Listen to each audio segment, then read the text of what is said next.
हमारा पिछला टॉपिक था सुनामी। अब हमारा अगला टॉपिक है floods. You read in newspapers and watch images of floods on televisions occurring in some regions during rainy season. आपने न्यूज़पेपर में या टीवी में जो है बाढ़ की तस्वीरें देखी होंगी, कैसे इलाकों में बारिश आ जा की वजह से जो है बाढ़ आ जाती है। Inundation of land and human settlements by the rise of the water in channels and its spillover presents the condition of flooding. बाढ़ जो है कब आती है? जब पानी जो है अपने चैनल से ऊपर बहने लगता है, जमीन पर आने लगता है, ह्यूमन सेटलमेंट्स के उस पर बहने लग जाता है, और ये जो है जब नतीजा होता है बाढ़ का, यानी कि ऐसे हालात जो हैं बाढ़ के पैदा हो जाते हैं जब नदी का पानी ओवरफ्लो करके जमीन पर आके बहने लग जाए या फिर जहां ह्यूमन सेटलमेंट है उन इलाकों में बहने लग जाए। Unlike other natural disasters, the cause of floods are well established. अब बाकी और नेचुरल डिजास्टर्स जो होते हैं उनके जैसे नहीं, जो कॉज है फ्लड के वो सब जानते हैं। Floods are relatively slow in occurrence and often occur in well-identified regions and within expected time in a year. जो floods हैं, इनकी जो occurrence है वो काफी कम होती है और हमें पता है ये किन इलाकों में ज्यादातर आते हैं और किस समय आते हैं साल के अंदर। Flood occur commonly when water in the form of surface runoff exceeds the carrying capacity of river channels and streams and flow into the neighboring low-lying flood plains. Floods जो है ज्यादातर उन जगहों पर होते हैं जब पानी जो है वो अपनी सतह से, जहाँ जो रिवर चैनल की क्षमता होती है उससे जो है ज्यादा हो जाए और वो फिर बाहर सरफेस पर बहने लग जाए। जो स्ट्रीम्स हैं और वो जो है सब अपने फ्लो में से, अपने चैनल में से निकलकर जो लो लाइन फ्लड प्लेन्स होते हैं वहां पर पास पड़ोस पे बहने लगती हैं। At times this even goes beyond the capacity of lakes and other inland water bodies in which they flow. कई बार ऐसा होता है कि ये जो लेक्स हैं या और जो इनलैंड वाटर बॉडीज हैं उनकी क्षमता से भी पानी इतना ज्यादा होता है कि वो जो है पूरी सतह पर बहने लग जाता है। Floods can also be caused due to a storm surge, high intensity rainfall for a considerably longer time period, melting of ice and snow, reduction in the infiltration rate, and presence of eroded material in the water due to higher rate of soil erosion. अब flood जो है किस किस वजह से हो सकता है? स्टॉर्म सर्ज की वजह से कोस्टल एरियाज में बहुत ज्यादा मात्रा में बारिश हो जाए, काफी लंबे समय तक तो बाढ़ आ जाती है। आइस या स्नो के पिघलने से आ जाती है। जो इनफिल्ट्रेशन रेट है उसमें कमी आने की वजह से, जिसकी वजह से जो इरोडेड मटेरियल है वाटर में वो ज्यादा हो जाता है क्योंकि सॉइल इरोजन बहुत ज्यादा हो रहा है, तो ऐसे में बाढ़ आ जाती है। Though floods occur frequently over wide geographical area having disastrous ramifications in many parts of the world, floods in the South, Southeast and East Asian countries, particularly in China, India and Bangladesh are frequent and equally disastrous. कहने को floods जो है बहुत जल्दी जल्दी होते हैं, खासतौर से ये जो जोग्राफिकल एरिया जहाँ पर तबाही जो है सबसे ज्यादा होती है, और ये काफी दुनिया के अलग अलग हिस्सों में जो है बहुत ज्यादा तबाही होती है फ्लड की वजह से। फ्लड जो है साउथ, साउथ ईस्ट और ईस्ट एशियन कंट्रीज जिसमें खास तौर से चाइना, इंडिया और बांग्लादेश शामिल हैं, यहाँ पर लगातार होता है, बहुत जल्दी जल्दी होता है और बहुत ज्यादा इससे नुकसान होता है।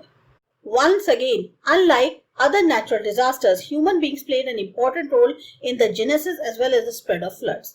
एक बार फिर से बाकी और नेचुरल डिजास्टर्स को अगर छोड़ते हैं तो ह्यूमन बीइंग्स का यहाँ पर बहुत इंपॉर्टेंट रोल होता है किसी भी बाढ़ के फैलने में या उसके उत्पत्ति में।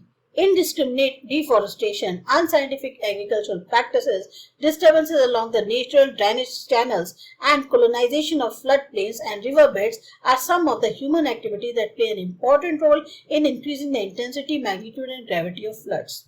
लगातार ये जो जंगल काटे जा रहे हैं, गलत तरीके से एग्रीकल्चरल प्रैक्टिसेस करी जा रही हैं, नेचुरल ड्रेनेज चैनल्स जो है यहाँ पर जो डिस्टर्बेंसेस हो रही हैं, फ्लड प्लेन्स का कॉलोनाइजेशन हो रहा है, या जो रिवर बेड्स हैं, ये सब जो है कुछ ऐसी गतिविधियां हैं जो इंसान द्वारा करी जा रही हैं और इसकी वजह से ये बहुत इंपॉर्टेंट रोल प्ले करती हैं जो बाढ़ की तीव्रता है, उसका मैग्नीट्यूड है या जो उसकी ग्रेविटी है उसको बढ़ाने में। Various states of India face heavy loss of lives and property due to recurrent floods.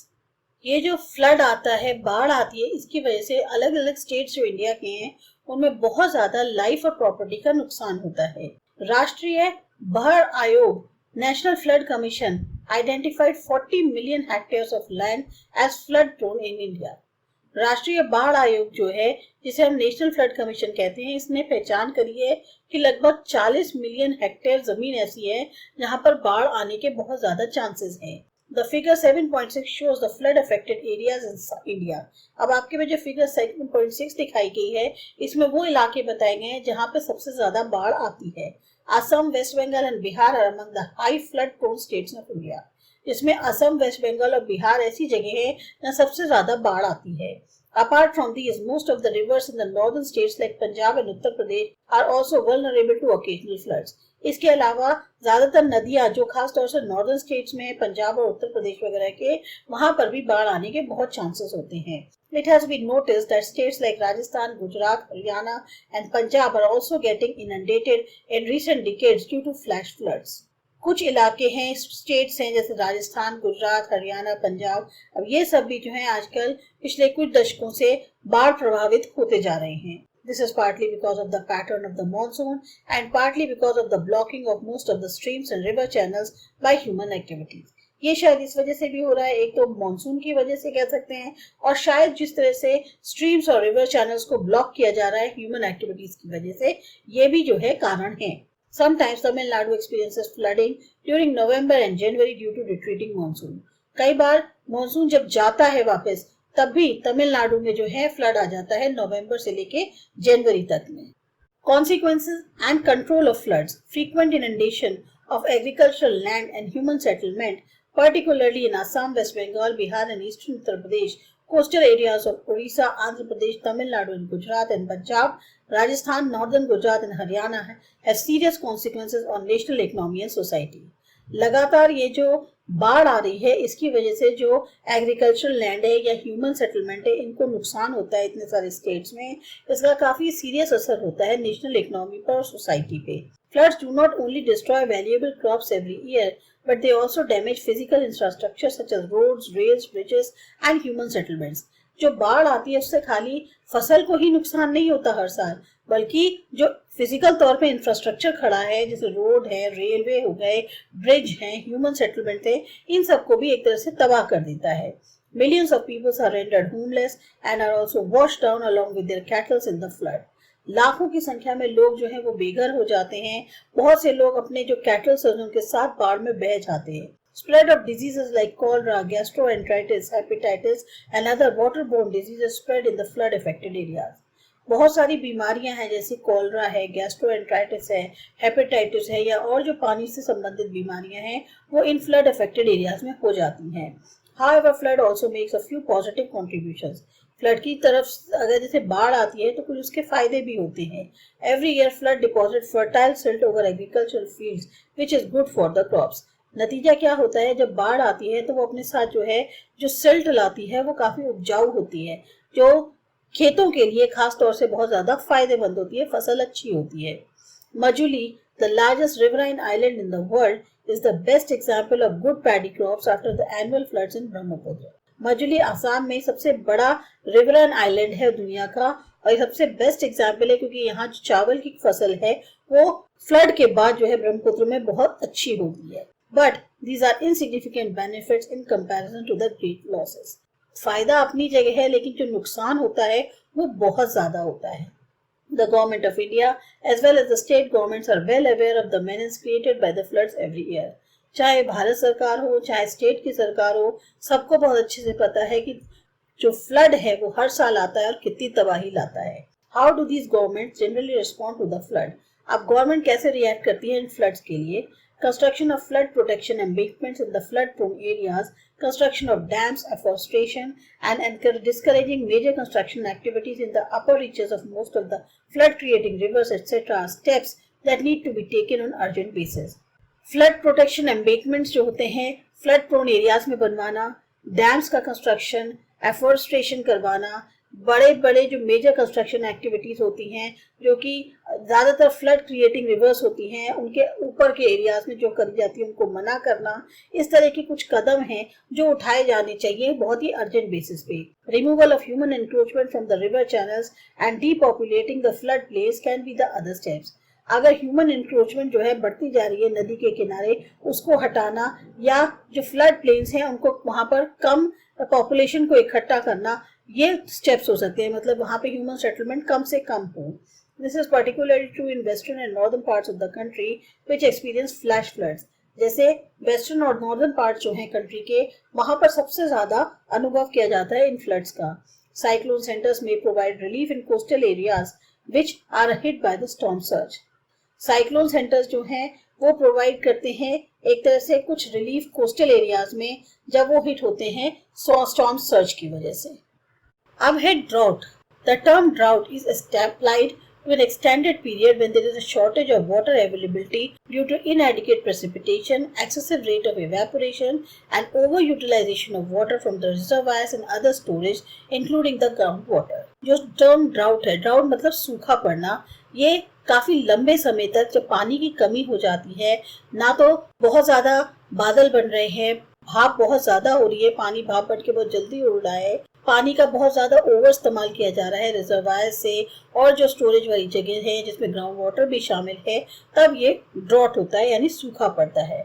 Drought is a complex phenomenon as it involves elements of meteorology like precipitation, evaporation, evapotranspiration, groundwater, soil moisture, storage and surface runoff. Agricultural practices, particularly the type of crops grown, socio-economic practices and ecological conditions.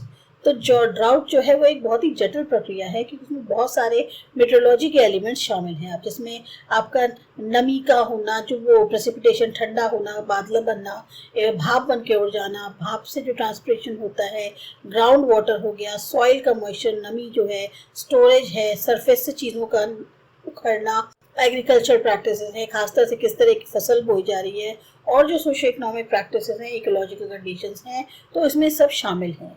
अब types of drought. Meteorological drought क्या होता है?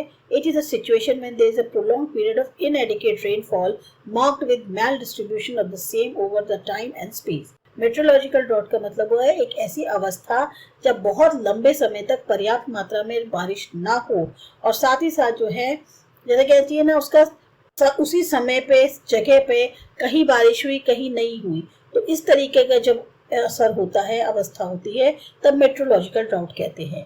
Agricultural drought क्या है? It is also known as soil moisture drought, characterised by low soil moisture that is necessary to support the crops, thereby resulting in crop failure. इसको हम soil moisture drought भी कहते हैं क्योंकि इसमें क्या होता है, जो सॉइल की नमी है वो बहुत कमी उसमें हो जाती है, जो सॉइल की नमी है वो बहुत ज़रूरी होती है क्रॉप्स को सपोर्ट करने के लिए, और इसका नतीजा क्या होता है कि फसल बर्बाद हो जाती है।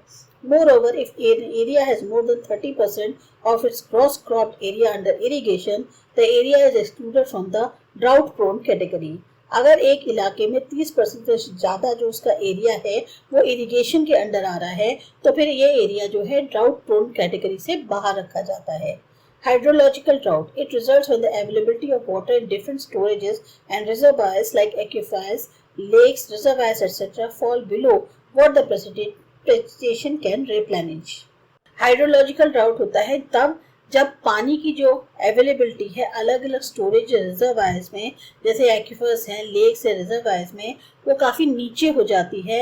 जितना जो बादल बनने के बाद जो पानी बरसता है वो उसको दोबारा भर दे, उससे भी वो जो नीचे हो जाती है, तब हाइड्रोलॉजिकल ड्राउट होता है।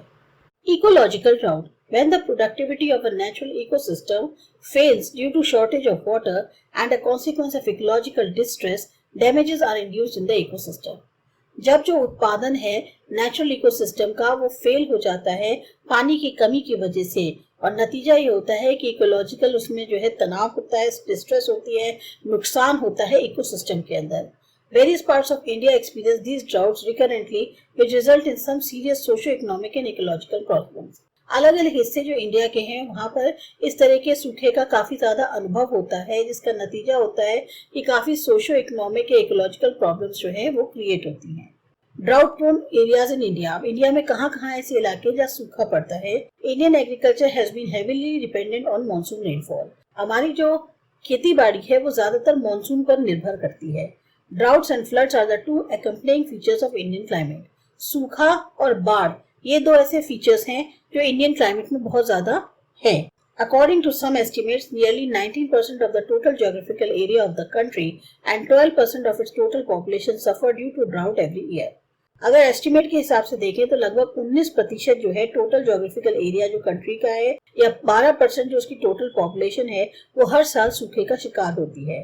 About 30% of the country's total area is identified as drought prone, affecting around 50 million people. लगभग 30% हिस्सा जो कंट्री का है, पूरा टोटल एरिया जो कंट्री का है, उसमें लगभग 30% हिस्सा जो है वो ड्राउट प्रोन अफेक्टिंग एरिया है और इसमें लगभग 50 मिलियन लोग जो इससे प्रभावित होते हैं. It is a common experience that while some parts of the country reel under floods, there are regions that face severe drought during the same period.